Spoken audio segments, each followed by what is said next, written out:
India Legal presents Courts Roundup.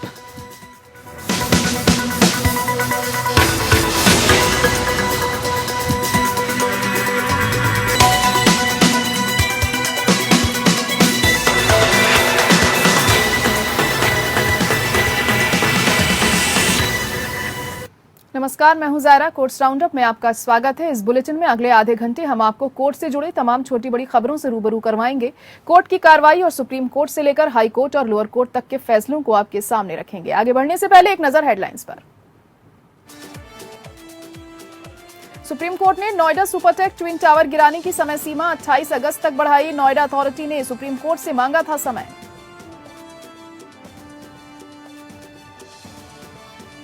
Justice Chandrachud ने वकीलों के काम करने के तरीके में बदलाव का किया आह्वान। कहा, कोर्ट का समय मूल्यवान, स्थगन का इस्तेमाल कम हो।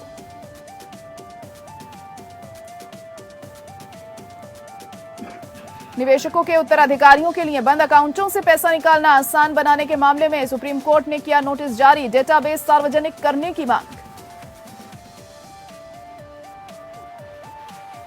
माता पिता की मृत्यु होने पर विवाहित बेटियां मुआवजे की होंगी हकदार। कर्नाटक हाई कोर्ट ने कहा, कोर्ट भेदभाव नहीं कर सकता कि विवाहित बेटे हैं या बेटियां हैं।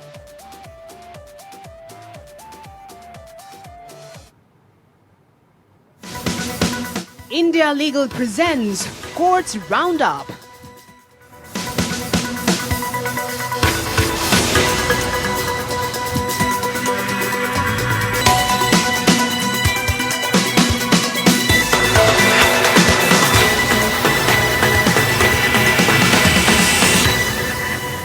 नोएडा में सेक्टर 93A स्थित सुपरटेक एमराल्ड के ट्विन टावर को ढहाने की तारीख एक बार फिर आगे बढ़ गई है। सुप्रीम कोर्ट ने इन्हें गिराने की समय सीमा एक सप्ताह बढ़ा दी है। अब इन्हें 21 अगस्त की बजाय 28 अगस्त को गिराया जाएगा। सुप्रीम कोर्ट में आज इस मामले को लेकर सुनवाई की गई थी। कोर्ट ने कहा कि अगर टावर गिराने में कोई दिक्कत आती है तो एक हफ्ते का वक्त यानी कि 4 सितंबर तक का वक्त दिया जा सकता है। दरअसल इस मामले में एक टेक्निकल पेंच फंस गया है। इसके चलते 21 अगस्त को होने वाले ट्विन टावर के ध्वस्तीकरण में देरी हो सकती है। दूसरी तरफ इन टावर को गिराने का जिम्मा एडिफिस कंपनी के पास है। एडिफिस कंपनी के मुताबिक 28 अगस्त तक इस बिल्डिंग को गिराना बहुत जरूरी हो गया है, क्योंकि अब बिल्डिंग धीरे धीरे कमजोर हो रही है और अगर इसे जल्द से जल्द नहीं गिराया गया तो खतरा बढ़ सकता है।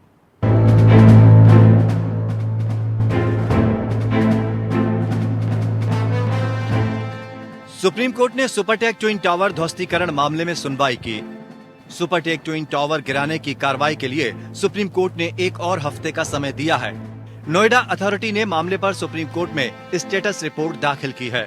सुप्रीम कोर्ट ने नोएडा अथॉरिटी और अन्य की ओर से दी गई योजना पर मुहर लगाते हुए टावरों को गिराने के लिए दी गई तारीख 28 अगस्त को रखते हुए कहा कि अगर कोई समस्या होती है तो 4 सितंबर तक इस प्रक्रिया को पूरा किया जाएगा। सुप्रीम कोर्ट ने इसी महीने की शुरुआत में गैर सरकारी संगठन एनजीओ की उस याचिका को खारिज कर दिया जिसमें नोएडा में कथित तौर पर नियमों का उल्लंघन कर बनाए गए सुपरटेक लिमिटेड के 40 मंजिला 2 टावर को गिराने की जगह वैकल्पिक समाधान का निर्देश देने का आग्रह किया था। न्यायमूर्ति DY चंद्रचूड़ और न्यायमूर्ति सुधांशु धूलिया की पीठ ने NGO centre for law and good governance पर 5 लाख रुपए का जुर्माना भी लगाया था और निर्देश दिया था कि इस राशि को रजिस्ट्री में जमा किया जाए ताकि कोविड से प्रभावित रहे वकीलों के परिजनों के लाभ के लिए इसका उपयोग किया जा सके। इससे पहले गुरुवार को सेंट्रल बिल्डिंग रिसर्च इंस्टीट्यूट यानी CBRI ने एडफिस इंजीनियरिंग को सुपरटेक के दोनों टावर एपेक्स और सियान को ध्वस्त करने की मंजूरी दी थी। इसके बाद नोएडा अथॉरिटी ने दावा किया कि टावरों को 28 अगस्त को गिराया जाएगा। इस मामले में सुप्रीम कोर्ट में गुरुवार को स्टेटस रिपोर्ट पेश की गयी। वहीं बुधवार को नोएडा अथॉरिटी में एडफिस इंजीनियरिंग, सुपरटेक मैनेजमेंट और CBRI के प्रतिनिधियों की एक बैठक हुई थी। CBRI ने एडफिस इंजीनियरिंग को बिल्डिंग में विस्फोट लगाने की मंजूरी प्रदान की थी। हालांकि सुपरटेक मैनेजमेंट पर संरचनात्मक ऑडिट को लेकर पेच फंस गया था।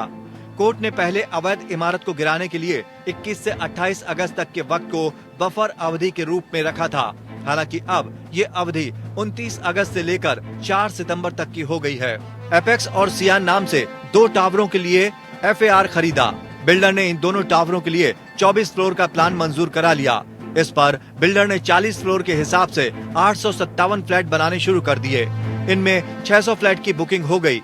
ज्यादातर ने फ्लैट की रकम भी जमा करानी शुरू कर दी। हालांकि कुछ दिन बाद ही बायर्स ने इसका विरोध शुरू कर दिया और इसे गिराने के लिए इलाहाबाद हाईकोर्ट में याचिका दाखिल की गई। सुनवाई के बाद हाईकोर्ट ने 11 अप्रैल 2014 में हाईकोर्ट ने दोनों टावरों को गिराने का आदेश दिया था। सुप्रीम कोर्ट ने भी हाईकोर्ट के फैसले को बरकरार रखा था और पिछले साल 31 अगस्त को टावर गिराने का आदेश दिया। कोर्ट के हालिया फैसले के बाद टावरों को गिराने के लिए बारूद लगाने के काम में अब तेजी आएगी। Bureau report.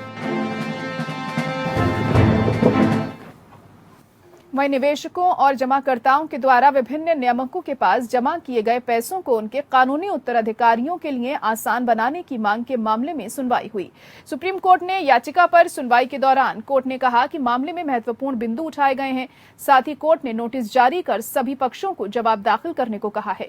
दरअसल पत्रकार सुचिता दलाल ने सुप्रीम कोर्ट में याचिका दाखिल कर निवेशकों और जमाकर्ताओं के द्वारा विभिन्न नियामकों में जमा किए गए उन बैंक खातों में पैसे जो कि या तो निष्क्रिय हो चुके हैं या उन खाता धारकों की मौत हो चुकी है, उनके उत्तराधिकारियों को पैसे दिए जाने को लेकर समयबद्ध तरीके से एक केंद्रीयकृत डाटाबेस तैयार करने का निर्देश देने की मांग की गई।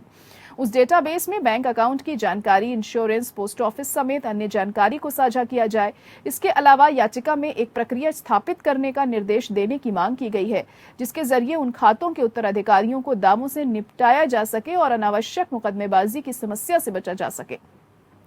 साथ ही याचिका में उन दावों से निपटने के लिए जारी निर्देश का पालन न करने वाले बैंक की पहचान कर उनको दंडित करने की मांग की गई।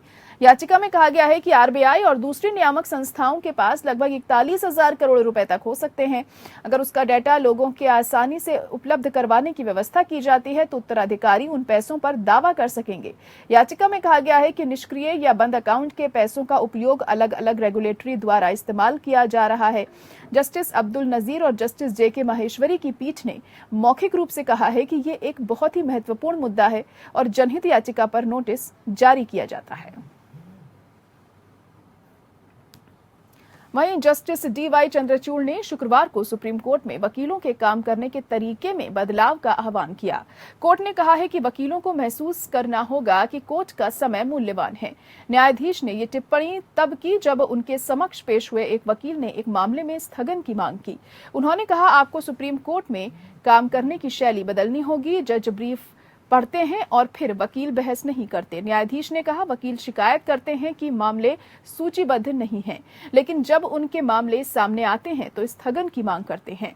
ये कहते हुए कि स्थगन केवल कोविड-19 या परिवार में शोक के कारण मांगा जा सकता है और अन्यथा नहीं। स्थगन एक मामले के निलंबन या एक मामले के भीतर एक विशेष कार्रवाई में निलंबन है। एक जज एक पार्टी के अनुरोध पर या उसके बिना स्टे अनुदान जारी कर सकता है। न्यायालय एक पक्ष के अधिकारों को सुरक्षित करने के लिए स्टे अनुदान जारी कर सकते हैं।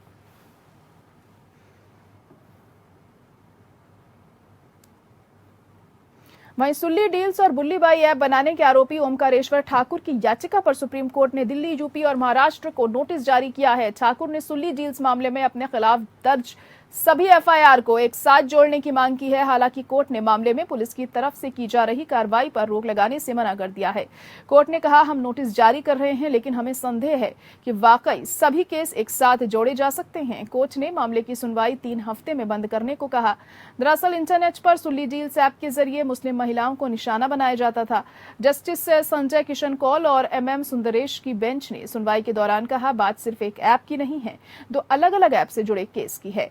सुल्ली डील्स और बुल्लीबाई में कई महिलाओं की फोटो डालकर उनकी नीलामी की बात कही गई है।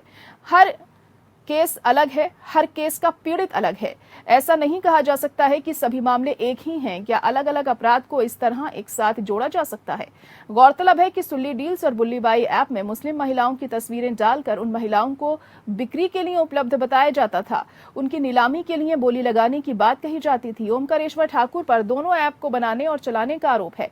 हालांकि सुप्रीम कोर्ट में दाखिल याचिका में उसने फिलहाल सुल्ली डील ऐप से जुड़े मुकदमों को ही एक साथ जोड़ने की मांग की है। इस मामले की जांच कर रही पुलिस टीम ने बताया था कि आरोपी ठाकुर ने सॉफ्टवेयर डेवलपमेंट प्लेटफॉर्म गिटहब पर ऐप के लिए कोड डेवलप किया था और उसके बाद उसने ट्रेड ग्रुप के सभी सदस्यों को इसे एक्सेस करने की अनुमति दी थी। पत्रकारों, कार्यकर्ताओं और शोधकर्ताओं सहित लगभग 90 मुस्लिम महिलाओं को सुल्ली डील ऐप और वेबसाइट पर उनकी तस्वीरों और ट्विटर हैंडल के साथ सेल के लिए रखे जाने के लिए मामला दर्ज किया गया था। ईवीएम के माध्यम से मतदान के कानून को चुनौती देने वाली याचिका को सुप्रीम कोर्ट ने शुक्रवार को खारिज कर दिया।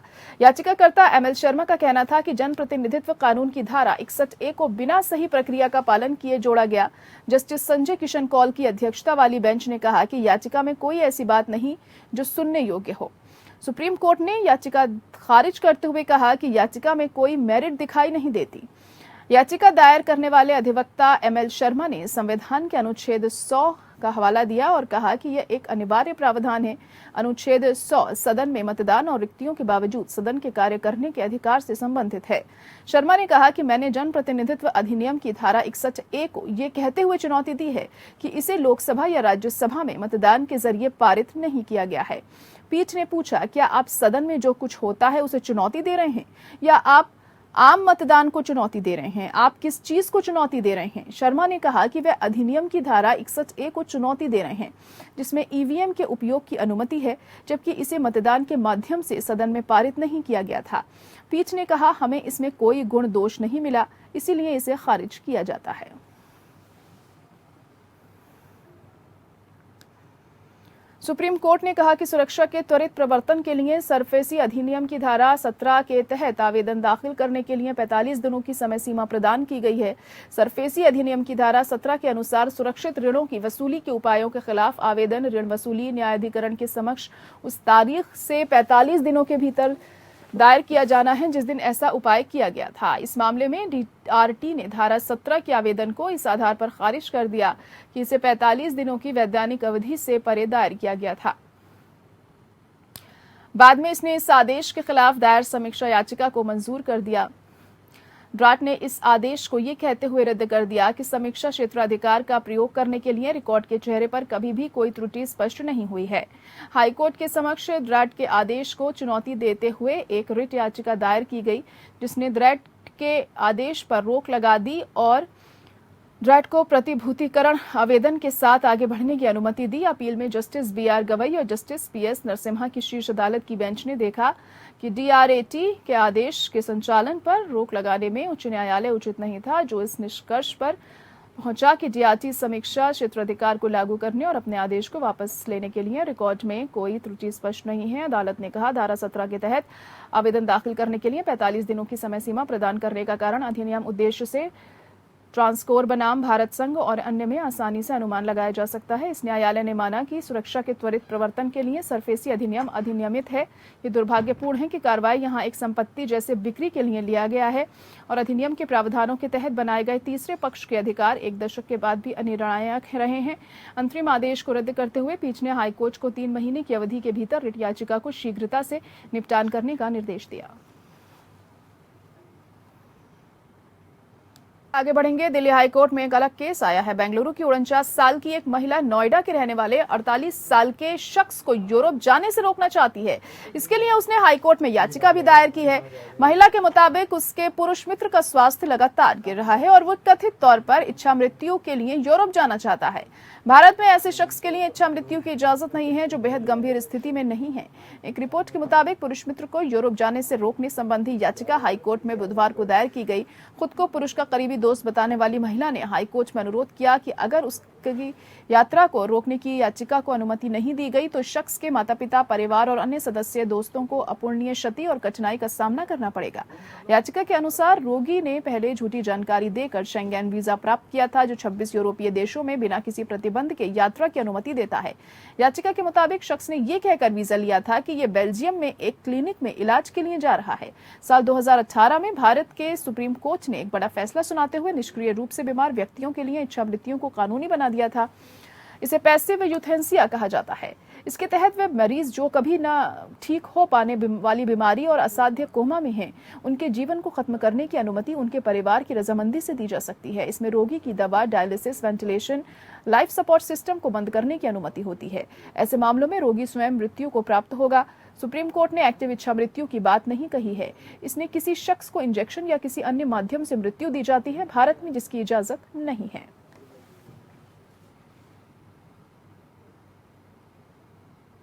केरल उच्च न्यायालय ने गुरुवार को वायु प्रदूषण की गंभीरता और इसे नियंत्रित करने पर सार्वजनिक स्वास्थ्य के लिए होने वाले खतरों पर प्रकाश डाला।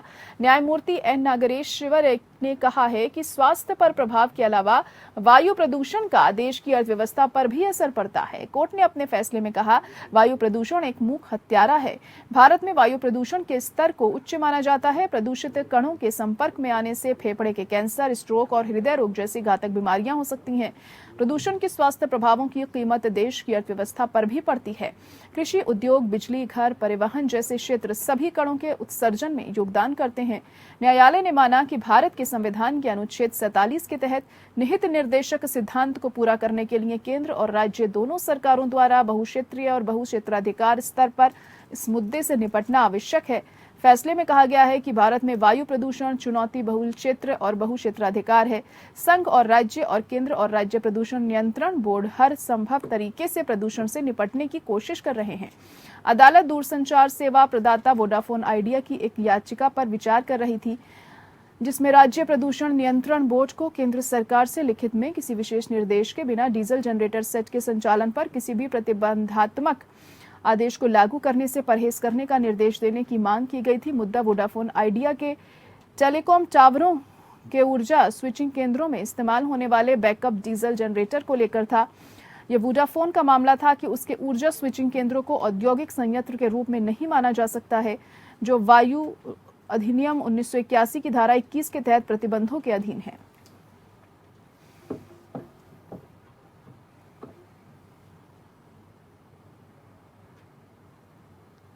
वहीं कर्नाटक हाईकोर्ट ने कहा कि मोटर दुर्घटना में माता पिता की मृत्यु होने पर विवाहित बेटियां मुआवजे की हकदार हैं। जस्टिस एचपी संदेश की एकल न्यायाधीश पीठ ने 9 मई 2014 को मोटर दुर्घटना दावा न्यायाधिकरण के आदेश को चुनौती देने वाली जनहित इंश्योरेंस कंपनी लिमिटेड द्वारा दायर अपील को खारिज करते हुए ये टिप्पणी की।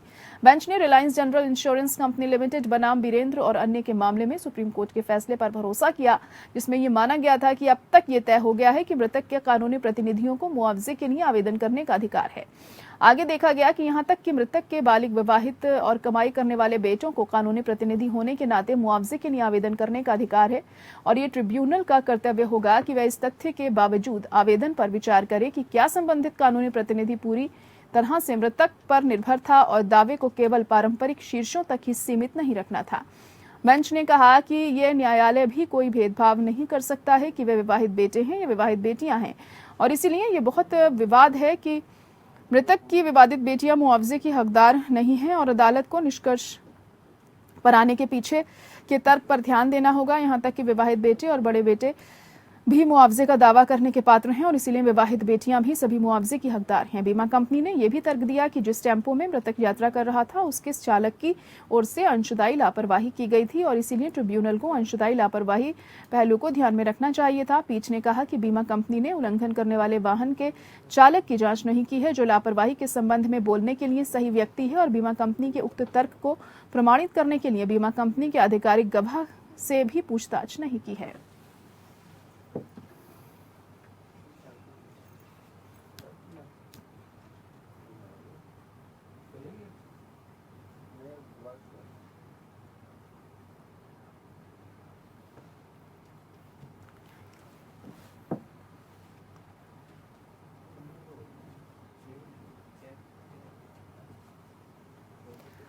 तो केरल उच्च न्यायालय ने गुरुवार को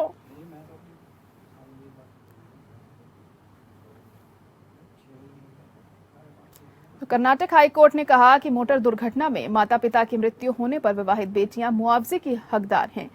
जस्टिस एचपी संदेश की एकल न्यायाधीश पीठ ने 9 मई 2014 के मोटर दुर्घटना दावा न्यायाधिकरण के आदेश को चुनौती देने वाली जनरल इंश्योरेंस कंपनी लिमिटेड द्वारा दायर अपील को खारिज करते हुए ये टिप्पणी की। बेंच ने Reliance general insurance company limited बनाम वीरेंद्र और अन्य के मामले में सुप्रीम कोर्ट के फैसले पर भरोसा किया, जिसमें यह माना गया था कि अब तक ये तय हो गया है कि मृतक के कानूनी प्रतिनिधियों को मुआवजे के लिए आवेदन करने का अधिकार है।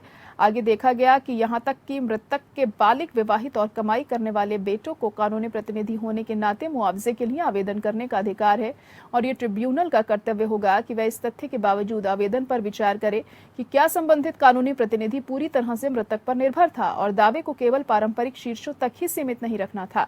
बेंच ने कहा कि यह न्यायालय भी कोई भेदभाव नहीं कर सकता है कि वे विवाहित बेटे हैं या विवाहित बेटियां हैं और इसीलिए यह बहुत विवादित है कि मृतक की विवाहित बेटियां मुआवजे की हकदार नहीं हैं और अदालत को निष्कर्ष पर आने के पीछे के तर्क पर ध्यान देना होगा। यहाँ तक कि विवाहित बेटे और बड़े बेटे भी मुआवजे का दावा करने के पात्र हैं और इसलिए विवाहित बेटियां भी सभी मुआवजे की हकदार हैं। बीमा कंपनी ने यह भी तर्क दिया कि जिस टेम्पो में मृतक यात्रा कर रहा था उसके चालक की ओर से अंशदायी लापरवाही की गई थी और इसीलिए ट्रिब्यूनल को अंशदायी लापरवाही पहलू को ध्यान में रखना चाहिए था। पीठ ने कहा कि बीमा कंपनी ने उल्लंघन करने वाले वाहन के चालक की जांच नहीं की है, जो लापरवाही के संबंध में बोलने के लिए सही व्यक्ति है, और बीमा कंपनी के उक्त तर्क को प्रमाणित करने के लिए बीमा कंपनी के आधिकारिक गवाह से भी पूछताछ नहीं की है। और इसी के साथ कोर्ट्स राउंडअप में आज के लिए इतना ही। मुझे दीजिए इजाजत। नमस्कार। India Legal presents Courts Roundup.